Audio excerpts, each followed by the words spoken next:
When we heard we might have the chance to have her at the show, we had just an outstanding reception from people that are in the industry, consumers that maybe started to hear that might be in the works. So we were so thrilled to have her.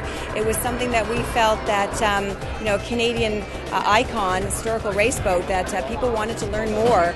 And so we just thought what a great place to be, back home with the boating industry. So that was sort of the motivation. It was to give back to the consumers so they could be educated on such a fabulous boat and driver, and the fact that there's going to be a commemorative stamp being issued in August. That was a wonderful tie-in when we heard that.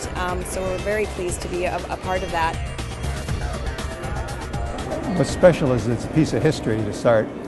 Secondly, it talks about a time when Canadians were dominant in a sport, and this sport will never be dominant again because it's sort of come and gone with Miss Supertest. And it was such an exciting time. Miss Supertest III, 6,000 pounds of her, the world's fastest and most powerful hydroplane. But you handle her like a fine tool, every polished inch of uncounted value. The story of Miss Supertest, the story of Bob Hayward, the supposed chicken farmer from Embro, it touched a Canadian nerve. The first time I seen it, I was 3 years old. And actually, I still, to this day, remember the races being there. My dad was the crane operator that lifted it in. And actually, me and my sister got to sit in the seat and got a picture taken before he lifted it in the water. It was such a big thing. Like, there was all kinds of important people around. I guess the one thing I remember as a kid is it seemed like to me the rooster tail was still in the air when the boat was into the corner. It seemed like the rooster tail went the length of the straightaway, and the noise of them, the power, it was just unbelievable. It was something you can't forget. Well, at the end of World War II, there were all these engines laying around from the war. There were not enough airframes, more engines than airframes. And so the Wartime Assets Corporation was selling these things off dirt cheap, about $500 a throw for an engine. And the move after the war was to go to big engines and put them in your boats. And so you have boats with aircraft engines, which, as you can imagine, were quite something. The Americans, for Harmsworth racing and international competition, could only use engines that were made in the United States, which would have been the Allison engine, which was used in bombers and American fighters.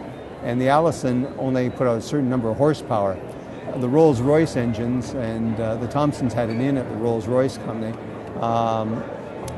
the Rolls-Royce engines put out more horsepower than the American engines, and could therefore guarantee that we would win in races because we had a stronger engine. And the Americans were always upset. They wanted to change the rules of the Harmsworth race so that they could have access to Rolls-Royce engines too. Now, the Rolls-Royce, you had the two different engines. You had the Merlin engine, which was in the Lancaster bombers, and you had the Griffin engine, which you see in the Supertest III here. The Griffins had been in Spitfires and later marked Spitfires 14 later in the war.